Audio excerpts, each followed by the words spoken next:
This is going to be an above normal fire season, which is why we wanted to, sir, ensure that we were taking direction from you and moving forward. This means that a higher likelihood of large and intense wildfires than typically expected for this time of year for the next few months. This means that people, homes, communities, and landscapes are at risk, and the need for firefighters and fire support personnel is clear. America has the largest and the most well-respected wildland firefighting force in the world. Secretary Burgum and I already have given direction to our firefighting organizations to take whatever actions are necessary to ensure that we are operationally ready.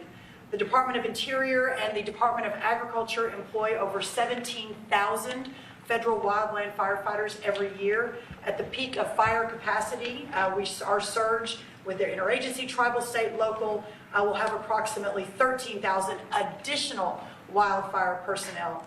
We know that the best and most cost-effective way to stop these terrible fires is to remove the fuel load that feeds them. And we can talk a little bit about the timber executive order and the timber leadership the president has led on. We are working at both of our agencies to eliminate all red tape, cut costs, and increase our timber sales and active management to reduce the intensity of these wildfires when they start.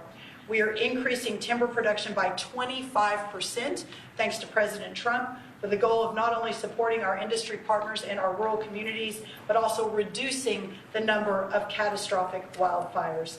Finally, both the Forest Service reducing hazardous fuels on our 4.2 million acres and the Department of Interior on their 2.4 million acres annually, getting rid of the low value, overgrown trees, and brush crowding of our forests. One final point, we are 96% capacity in terms of our firefighting hiring, and this is actually ahead of where President Biden and his team was a year ago. So I want to make sure that's very clear. We are all on board and moving forward with a fully operational. We will be more ready than ever before for this season.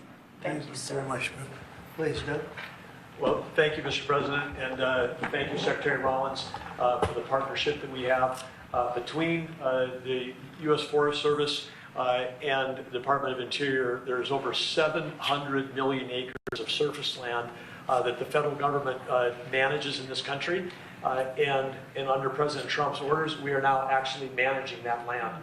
When we get back into timber production as driven by his EO, we're actually then helping rural communities. We're helping people that are in the lumber business, helping bring those lumber products back home.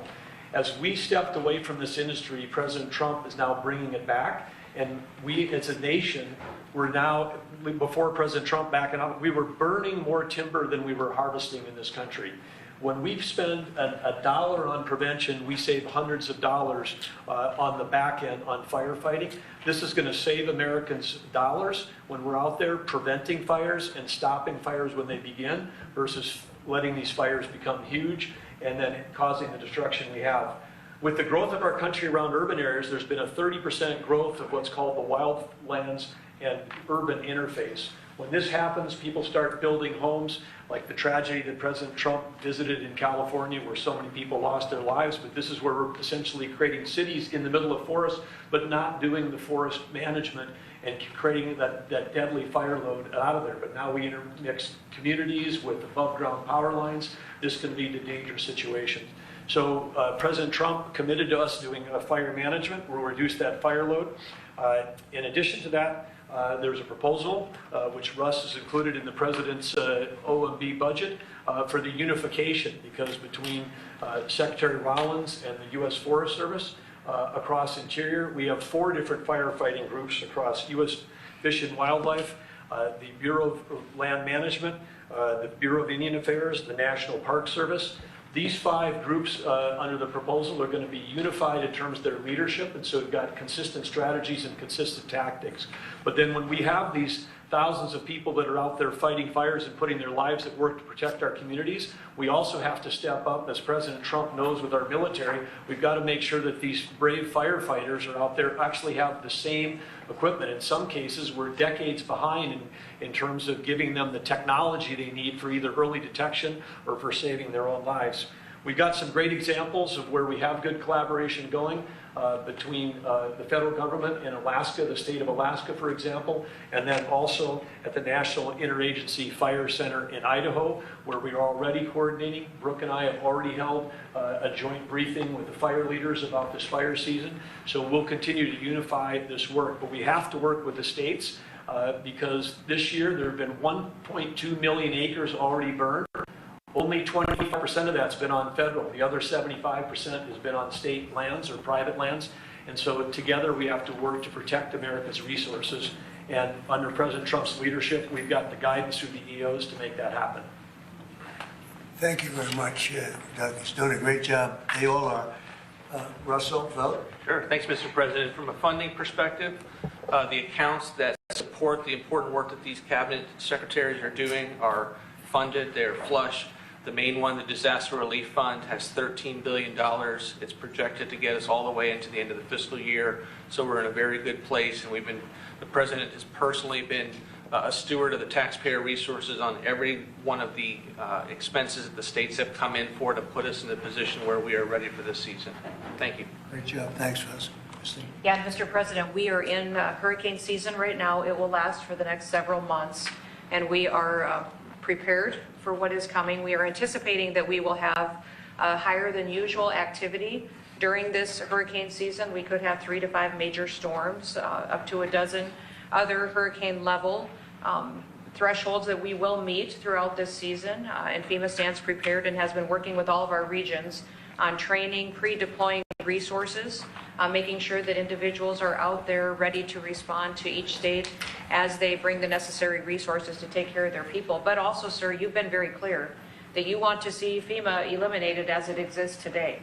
So I'm preparing all of these governors that they will have more control over the decisions on how they respond to their communities so that it can help it happen faster, that they can pre-deploy resources and help coordinate on communication as well. So while we are running this hurricane season, making sure that we have pre-staged and worked with the regions that are traditionally hit in these areas, we're also building communication and mutual aid agreements among states to respond to each other so that they can stand on their own 2 feet with the federal government coming in catastrophic circumstances with funding. But we all know from the past that FEMA has failed thousands, if not millions of people. And President Trump does not want to see that continue into the future. So this agency fundamentally needs to go away as it exists. And we need to have a response to states that supports them when terrible things come and when the worst day of their lives happens, to where the financial resources are there, but they have decision-making power right there in the state to respond. So the next several months, we expect it to be high activity, and the federal government is here to support the people of the United States with President Trump's leadership. While he's doing that, he's also going to make sure that they're better set up for the future so that they have the ability to really take care of their families when a crisis or a terrible storm does hit. We've got many governors that just recently had terrible, tragic losses from tornadoes, from other events that went through their states, and FEMA was extremely responsive, and they've all been very happy. I think, Mr. President, you even spoke to one of those governors this morning, who is very happy, and the Missouri governor as well, who is very happy. As soon as something happens in their state, I'm in direct communication with the governors to make sure they have what they need, but also making sure that they have the ability to make decisions to respond to the people that live in their states. Thank you very much. Great job, everybody. So we want to wean off of FEMA, and we want to bring it down to the state level. A little bit like education, we're moving it back to the states so the governors can handle it. That's why they're governors now. If they can't handle it, they shouldn't be governor. But these governors can handle it, and they'll work in conjunction with other governors. They'll give each other a hand. But the FEMA thing has not been a very successful experiment. Very, very expensive, and it doesn't get the job done. You saw what happened in North Carolina under the past administration. And when we got in, we did a great job for North Carolina, brought it back, but it was a disaster, FEMA. And it has not worked out well. It's extremely expensive. And again, when you have a tornado or a hurricane or you have a problem of any kind in a state, that's what you have governors for. They're supposed to fix those problems. And it's much more local, and they'll develop a system, and I think it'll be a great system. And also when it comes to forest fires. So for years I've been meeting with heads of other countries, and they are forest countries. They call themselves forest, Austria and others. And they say we're a forest nation, we live in a forest, and they don't have forest fires. And in one case, he said, you know, our trees are much more flammable than California, but we don't have forest fires because we clean the floor, we sweep the floor of leaves, of dead debris, of trees that fall, because after 18 months, the tree is like it's like tinder wood, and it goes up, it virtually explodes. Well, we don't take the trees out. California is a disaster, what they've done in California. They don't do anything. And if you did, you almost would not have forest fires. And you could say in theory, you shouldn't have any forest fires. And we spend billions and billions of dollars a year because people don't clean the forests. And we're going to clean the forests. We're going to start cleaning them. We're going to get rid of dead wood. The environmentalists say, oh no, let it regenerate. It doesn't regenerate. It just sits there and it usually catches fire. And we're going to have a whole new system, and it's called forest management. And if you look at some of these countries in Europe and other places that literally live in forests, very flammable forests, and they don't have problems. And they call me, they don't even know how it's possible that we can have the fires that we have. And the people behind me know that very well, and we're going to start working on that system. And we're going to save a lot of trees. We're also going to cut down trees and replant new trees. And that whole industry is going to be growing because we don't need the help of anybody. We have just about more, or as much, but more than almost anybody else in terms of lumber and wood. So we're going to be doing some great work having to do with forest fires. It's going to start effective, really it started a few months ago, and it's forest management. And Doug, I think you're really the head of that. Interiors, I guess you're the largest landlord perhaps anywhere in the world, I understand. That's a nice position. You may want to just give a few words on the cleaning of the floor of the forests. Well, happy to do that. And of course, as President Trump had said, yes, between Interior and Forest Service, it was just part of USDA, 700 million acres of surface area, much of that is in forest land. That is a tremendous resource. It's part of America's balance sheet. When we let it burn, then we actually have to spend money coming through FEMA and other places. So we spend taxpayer dollars cleaning up a mess that could have been prevented. Under President Trump, when we get back into the timber business, which up to 30 years ago, we were one of the great timber producers in the world. Communities thrived in these rural communities. We had lumber mills, we had manufacturing, we had furniture makers in this country. All of that went away when we stopped harvesting our own timber. And today we import about as much timber as we used to harvest ourselves. If we can get back in the timber business, that can help on the balance of trade, reduce imports from foreign countries, and have American jobs. But to make that all happen, again, under President Trump's leadership, we have to get back in the timber business and get back in the game. And when we do that, we have to make sure that we're doing prevention, not just fighting fires after they all get out of control. And so again, working with OMB and others to make sure that we've got the budget for doing the prevention work and the forest management upfront, reduces the expense and the cost on the back end of fighting these massive fires. But again, coordinating across all of our 5 different major firefighting groups today, it's like having 5 generals in the field. They may have different strategies and different tactics. They even had different pay levels. Brooke and I are working to make sure that regardless of which service and branch that you're in, that you're going to have a similar pay, that we're going to have everybody equipped with the right technology to protect them when they're out in the field. Just basic stuff that they don't have today that we were giving our military 20 years ago in terms of thing. And then using technology to be able to identify fires when they first start. I mean, with the infrared, satellite, drones, I mean, there's technology where we can pick out a fire when it just barely begins and it costs us nothing to put it out, versus when it scales up and becomes these massive fires that endanger communities, lives, and our firefighters. So President Trump, of course, has got a common sense strategy. He's empowering all of the leadership that's standing up here today for us to go get this job done. It's going to get America back in the timber business. We're going to put out fires when they're small, and as opposed to when we can't control them when they're large. And we're going to have revenue coming into the federal government from those timber sales, as opposed to in those timber leases to the private companies, as opposed to revenue going out through FEMA after the fact when we're cleaning up a mess. So the whole thing makes complete sense. Brooke and I and Christy and Russ, we're all excited to go out and implement the President's vision. And we have some of the best timber anywhere in the world, and we don't use it. We've freed it up. Lee Zeldin's done an incredible job in that regard, from environmental restrictions that are ridiculous. And a lot of it's been freed up. The rest of it's being freed up.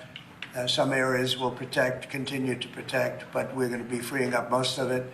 And again, we have some of the best in the world. And when I hear you say that we lost more in fires than we produce, is so crazy, because we shouldn't lose very much at all. I could say we shouldn't lose any if it was perfect, but it should not be ever like what we've seen. We're sending billions of dollars to California all the time, because obviously in California they are not doing a good job in any way, shape, or form, any other thing either.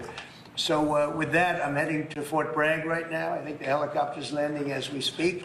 But if you want, we'll take a few questions. Mr. President, will you invoke the Insurrection Act to deal with the situation in California? If there's an insurrection, I would certainly invoke it. We'll see. But I can tell you, last night was terrible. The night before that was terrible. We have, as you've seen, it was on most of your networks, people with big, heavy hammers pounding the concrete and pounding curbs, pounding it, breaking up, and handing these big chunks of concrete to people. And they were taking that concrete, going up on bridges and dropping it into the roof of a car. They were throwing it at our police. They were throwing it at our soldiers that are there. And we got it stopped, and we have them in custody right now. Look, if we didn't get involved, right now, Los Angeles would be burning, just like it was burning a number of months ago with all the houses that were lost. Los Angeles right now would be on fire, and we have it in great shape. I'm not playing around. How will you determine whether or not there is an insurrection? Well, you'll take a look at what's happening. I mean, I could tell you there were certain areas of Los Angeles that you could have called it an insurrection. It was terrible. But these are paid insurrectionists. These are paid troublemakers. They get money. And when you take a look at what they do, where they show up and everyone's saying, what's he doing? He's pounding the curbs. This one guy's pounding the curb, breaking the curb, and handing big pieces of granite. In some cases, it's granite and concrete to other people. And they're running out with it. And then we watch the other people, and they try and throw it into the face of the soldiers, throw it into the face of the police, and they hurt some people very badly. They go up on bridges, they drop it down on the cars as the cars are moving. They're not breaking the curb because they're doing a demolition service. They're breaking it to hand out to people as a weapon. It's bad stuff. I've never seen that before. Mr. President, how soon do you want to see FEMA eliminated? And what's your message to the governors about how much more of an expense it's going to fall to states? Yeah, well, it's not going to be so much the states. We're going to give out less money. We're going to give it out directly. It'll be from the president's office. We'll have somebody here. Could be Homeland Security, but we're going to give it out through a method where it's given out.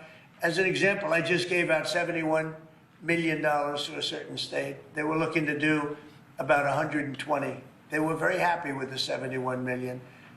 We did a little cutting, and they were very happy with it. So we're going to do it much differently.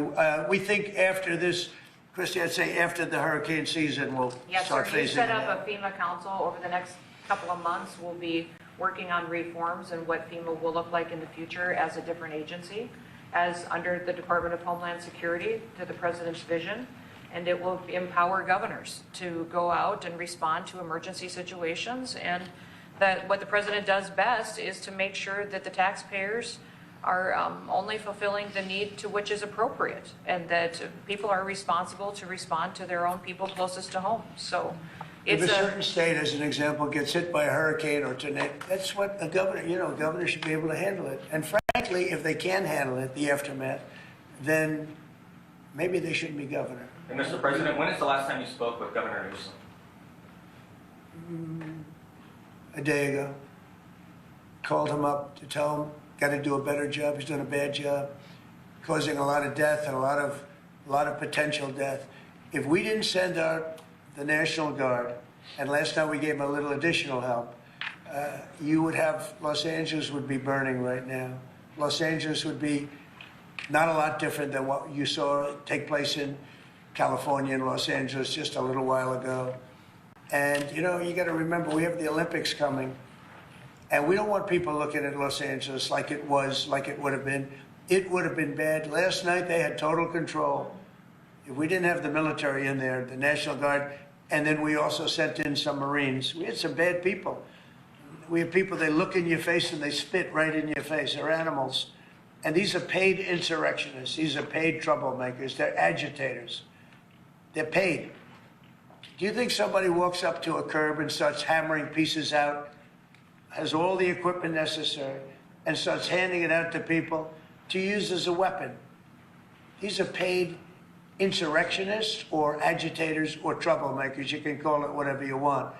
And we ended it, and we have in custody some very bad people. Some very bad people. Mr. President. Did you see the guy throwing the rocks at the police cars as they went by and crushing their windows and endangering our police? We're not going to let that happen, yeah. Pardon me, Mr. President, on those Marines, Governor Newsom has described them as political pawns.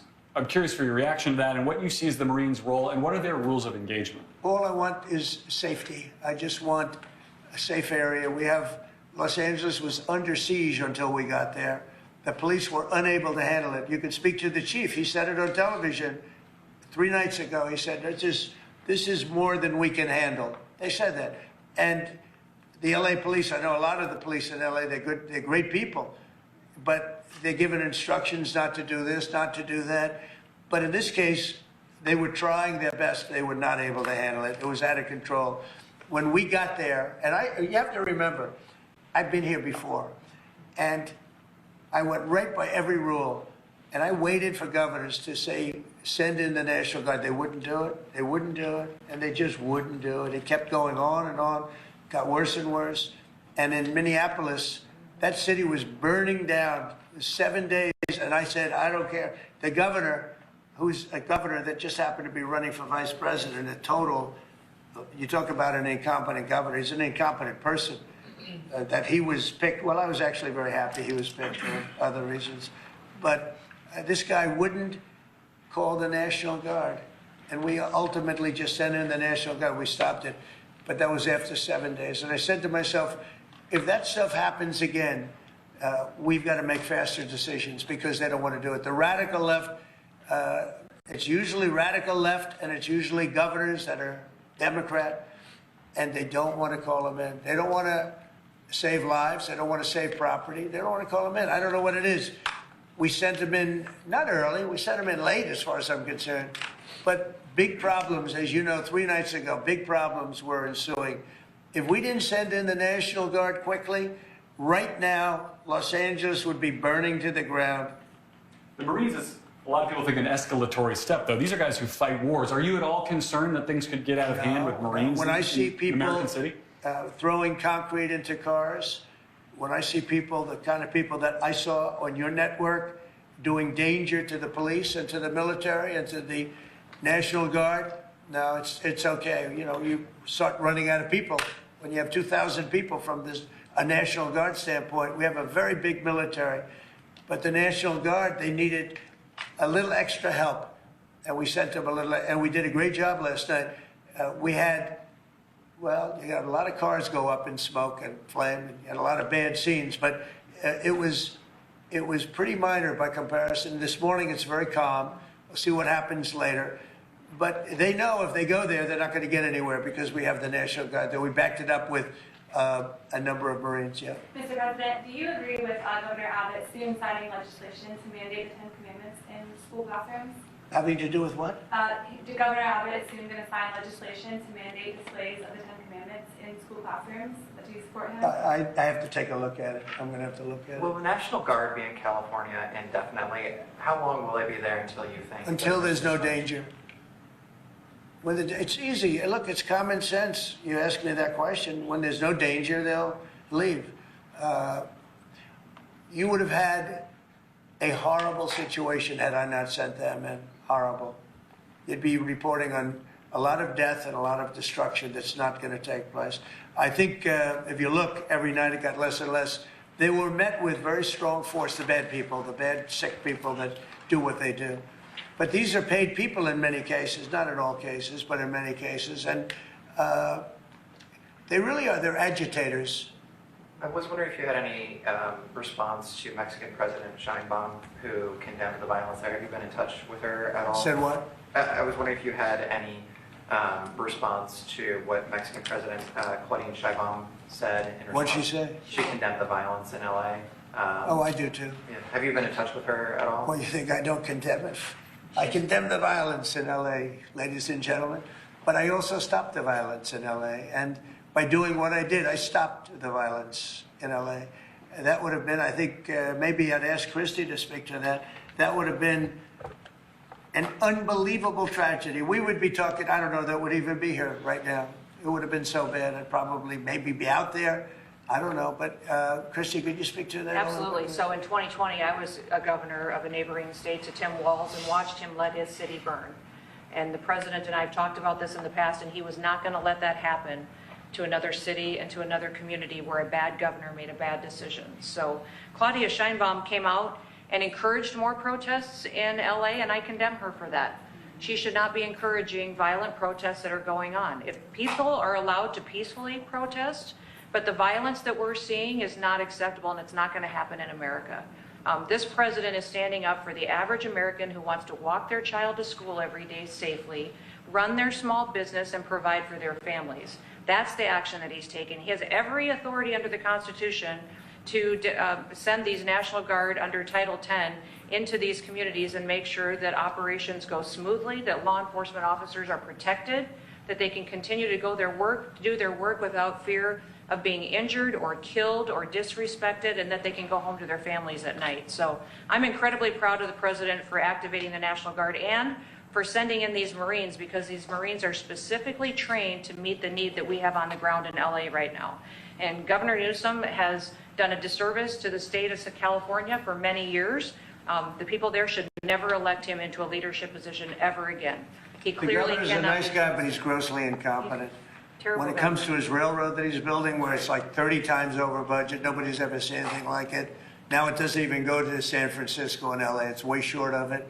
After years of work and overruns like nobody's, those contractors are some of the wealthiest people in the world, I guarantee you that, because that money goes to those contractors. They just did a number on the wallet of the people of California. That train, you should look at that train. That is the greatest. I've never seen cost overruns. I've seen cost overruns and great incompetence over my life. I've never seen anything like that. Mr. President, these protests obviously started in reaction to these large-scale ICE operations in Los Angeles. Should people expect to see similar operations in the rest of the country? Yeah. And will similar protests see similar response? As you know, we're moving murderers out of our country that were put here by Biden or the auto pen.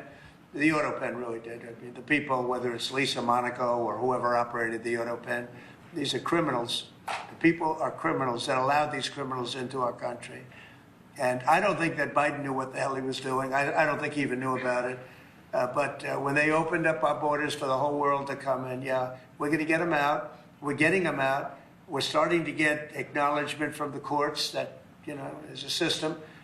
They come in without courts and they go out, they want trials and everything else. I think that's starting to work out now. Judges are starting to see what a terrible situation it is. Many of those people that you saw on television last night are criminals that were allowed into our country by Biden. And they want to stay, and we don't want them. And they come from jails, and they come from mental institutions, and they come from all over the world, not just South America. And we're not going to let them stay. And this is the first, perhaps, of many, or perhaps, you know, if we didn't attack this one very strongly, you'd have them all over the country. But I can inform the rest of the country that when they do it, if they do it, they're going to be met with equal or greater force than we met right here. We did a great job. The people, you, Christy, and Tom Holman, and all of the people, Pete Hegseth, all of the people involved did an amazing job. We stopped a disaster. And it looks like a planned disaster, not just, this didn't just happen. They had weapons, they had tools, they had everything you needed. I mean, they were throwing iced water in bottles, in glass bottles, at officers and at soldiers. These are, you could not use the word insurrection, but you could also use the word, these are very dangerous people, they're bad people. They were met with heavy force and they folded. And they may be there a little bit tonight, they may be there a little bit but it seems to be getting less and less because they're going there and they're met with a very heavy force. And if they weren't, you would have that city right now would be on fire. It would be burning down. The rest of it, what's left over, because the other fire was started because they wouldn't allow water into LA. They wouldn't allow water into California because they had it all shifted out to the Pacific Ocean, and I turned it around.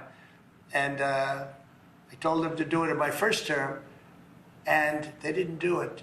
We had COVID, and they didn't do it. And I told them to do it. We did it in the second. Now we have billions of gallons of water flowing down. But Newsom should have done this. He's an incompetent man and an incompetent governor. Okay, any other questions? Mr. President, do you have any message to adversaries as the Army kicks off 250-year birthday celebration? I just think it's amazing. We're going to have a fantastic June 14th parade, Flag Day. It's going to be an amazing day. We have tanks, we have planes, we have all sorts of things. And I think it's going to be great. We're going to celebrate our country for a change. You know, recently, as you know, with World War II, the victory of World War II, I called up France and they were celebrating the victory. Well, we helped them a lot, as you know. I don't have to get into that. But I called up other countries. They're all celebrating the victory. We're the only country that didn't celebrate the victory. And we're the one that won the war. Okay, if it wasn't for us, that war, you would be speaking German right now, okay? We won the war, and you might be speaking Japanese too. I mean, you might be speaking a combination of both. We won the war, and we're the only country that didn't celebrate it. And we're going to be celebrating big on Saturday. We're going to have a lot of, and if there's any protester who wants to come out, they will be met with very big force. By the way, for those people that want to protest, they're going to be met with very big force. And I haven't even heard about a protest, but, you know, this is people that hate our country. But they will be met with very heavy force. Mr. President, one last Thank you question very from much, California. everybody. Thank you, press. Thank you. Thank you, press. Let's move out. Thank you, guys. Thank you. Thank you, guys. Thank you.